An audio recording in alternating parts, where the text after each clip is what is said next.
everyone, and thank you so much for joining me in this video. Now, if you are new to my channel, my name is Quinn. I also go by QP, and on this channel I make reviews, tutorials, and lifestyle videos pretty much about anything that is relevant in my life at the moment.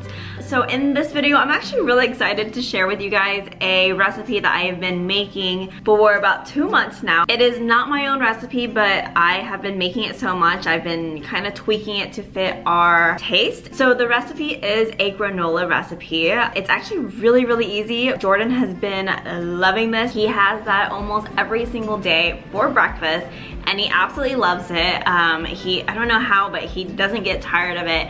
So Jordan will pretty much just blend up some frozen fruits with a little bit of coconut milk, pour that into a bowl, then top it with this granola mixture, add some fresh fruit onto it, some coconut flakes. I've been making this recipe probably like 2 times a week just to keep up with demand. It's been amazing, and along the way, because I've made this recipe so many times over the past couple of months, I tweaked it just a little bit to fit our taste, and I wanted to share that with you guys in this video. I will also link the original recipe in the description below. Okay, so let's just go ahead and get into the recipe. So for this recipe, all you need to do is start by lining a baking sheet with some non-stick silicone mat or some parchment paper. And then in a large bowl, you want to add 4 cups of rolled old-fashioned oats, and then add 2 cups of your favorite chopped nuts. Now the original recipe calls for only 1.5 cups, but we really like nuts, and so I upped it up to 2 cups. And for us, we really like almonds and pecans, so that's what I normally put into my recipes. And then in a separate bowl or like a measuring cup, I like to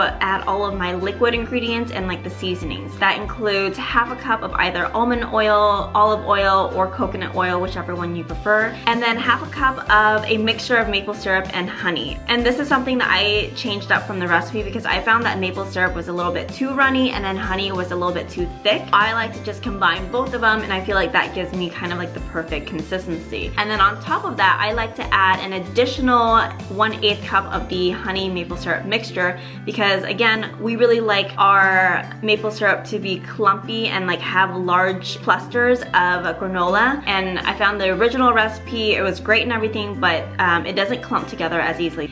And then you want to add 1/2 teaspoon of cinnamon, a teaspoon of sea salt. I use Himalayan pink salt, and that's just worked really well for us. And then a teaspoon of vanilla extract. So for me, when I make this recipe, I really like to thoroughly mix my liquid mixture almost until it emulsifies, because I feel like the oil and the syrup mixture doesn't really mix well if you just barely mix it. So you really want to like beat it, and so it emulsifies and just like makes this very fluid liquid, and that way it coats all of your oats and your nuts properly. So after you give it a nice mix, I pour that all over the dry mixture, stir that up until everything is evenly combined, and then you just pour that whole mixture into your lined baking tray and then spread it out as evenly as possible, and then that goes into a 350-degree oven for about 10 to 12 minutes depending on your oven. I like to do it at 11 minutes, and I found that that's perfect. And then after 11 minutes, you take the mixture out of the oven,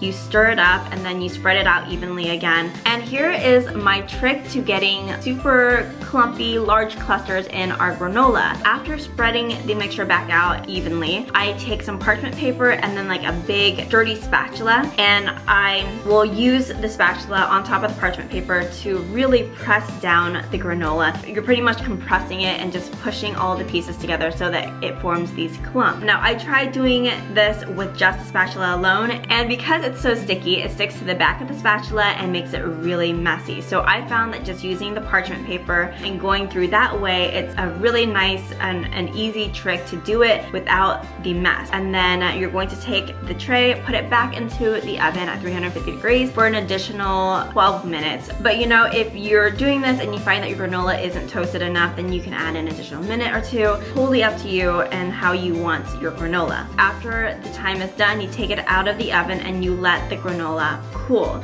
before you eat it. I know this is like really hard because for me, I want to eat it like right away, but it needs to cool so that it gets crispy.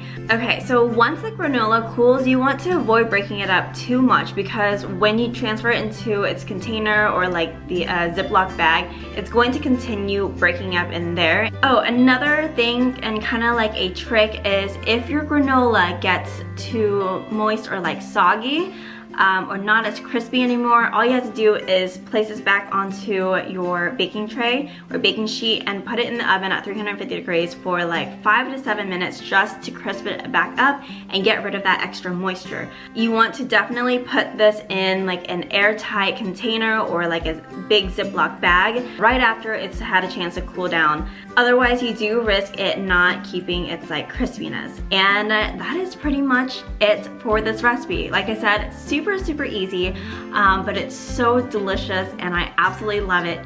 But yeah, I mean, that is pretty much it. I know this video is like really simple and short and to the point, but I like to share with you guys things that I've been doing in my life and that I found useful in my life so that hopefully it can help you guys as well. Let me know your thoughts and opinions regarding this recipe. Please give this video a like if you guys enjoyed it, and if you haven't done so already, be sure to click on the subscribe button right there and hit that bell notification so you can see more videos like this. Alright, I will see you in the next video. Bye!